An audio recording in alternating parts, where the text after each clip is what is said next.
Let's bring in Dr. Judy Wurtman. I'm sure she's not a skier. And Food for Mood. Judy is the co-author of the Serotonin Powered Diet, serotoninpowereddiet.com.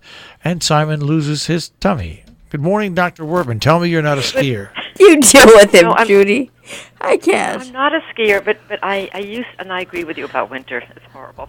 But we used to go cross-country skiing, and that is work, Marshall. Yeah, that is, but that's not what. Now I'm talking about downhill skiing. Yeah, no, I know. That's work too. Cross-country skiing, you're literally sweating within 15 minutes, and you end up peeling off your clothes. You have layers because you're so hot very quickly. But one of the reasons I think people ski, doing the exercise, as I wrote to you in our blog this week, is because it's a way of escaping. If you have a stressful life, and literally who doesn't over the age of about 6, you get on that. You go down the slope, and nobody can get you. They can chase you, but they can't get you until you get to the bottom of the slope. And it's that repetition, going up, skiing down as fast as you can, I think, which allows people to step outside their world, their typical world, which is filled with obligations and commitments and stress and unpredictability and problems and kids and parents and what have you, and leave it all behind. It's, as you're right, it's an incredibly expensive way of doing this. Requires, taking lessons and the possibility of injury, and really that's not inconsiderable, but it works. But the point is, you don't have to, spend, as you say, $600 or more, on your underwear, what have you, in order to do this. I mean, I have a friend who is a therapist who sits in his office all day long listening to people, and he's an extremely good therapist, and he literally sticks his head underwater in order to escape them, the talk at the end of the day. He goes off to his local gym, which happens to have a pool, puts on his snorkel, which is not because he thinks any fish are going to be at the bottom of the pool, but because it allows him to keep his head underwater, and he can't hear a thing. Nobody can talk to him.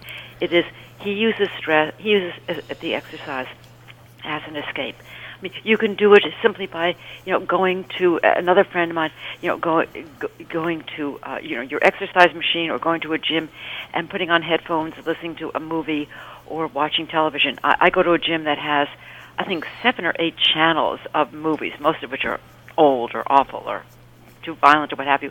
But the point is, you can get involved in something, and the world stops existing for you while you're exercising.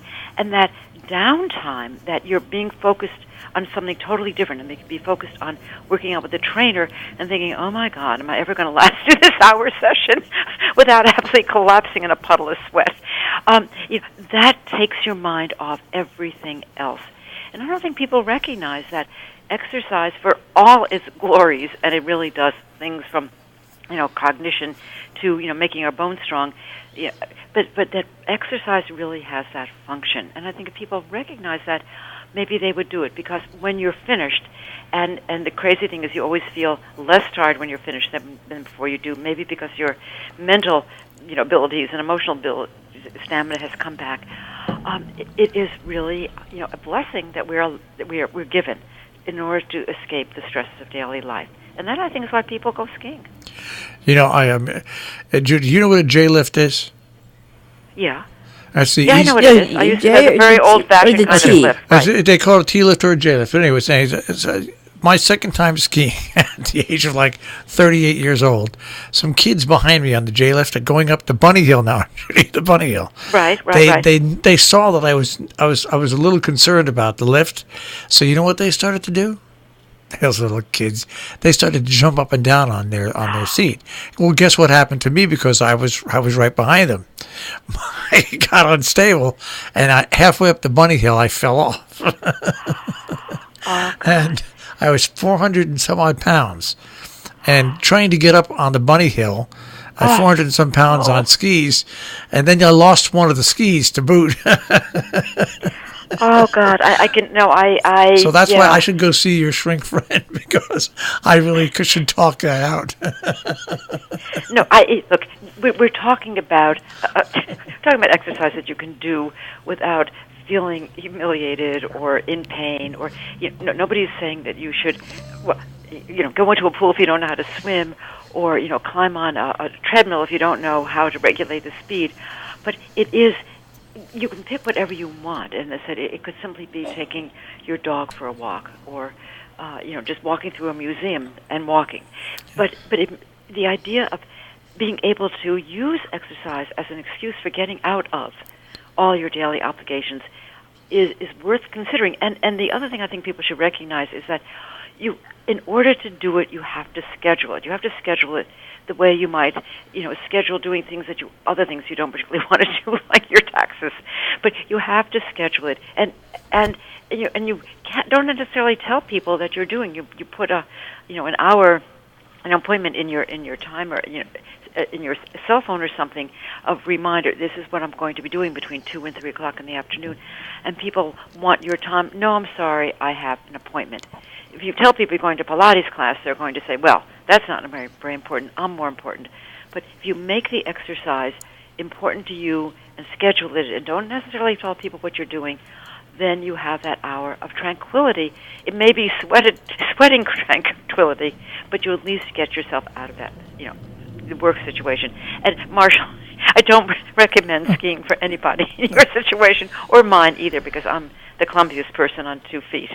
Well, I tell you, the first time I went skiing was at the Concord with my father. No. I was He's the shrink again here. I was 7 years old, and my father, who was a little intoxicated at the time because he did drink a little, thought it'd be a good idea to take old Pudgy Marshall and get him some skis and put him out. This is years ago. It wasn't a J rope; it was a rope tow. Yeah. Well, once again, about halfway up the hill when I was a kid, I fell off the rope tow and lost both skis, and I was rolling down the hill, and all I remember is on this big speaker, hearing this big speaker, "Oh, somebody get that kid off the hill." So those are my God should strike me dead now. Those are my two experiences with skiing, as God should strike me dead right now. And my father was so drunk, he was laughing about it when I got to the bottom of the hill with the ski guys. And can I just say, my second wife, she wanted to kill me anyways when it came down to it all. All right, so Judy, after the show, you can give me the name of the good therapist. And the other thing that I'd just like to say is, Marshall, if you hadn't waited that extra 6 minutes to be born a Scorpio, none of this would have happened to you. That's right. All right. Well, Happy New Year, Judy. Okay. Listen, the next time I talk to you will be 2019, so have a very happy New Year. Okay, take care. All right, bye-bye then. Bye-bye. Judy Wurtman and Food for Mood this morning on Robin Hood Radio.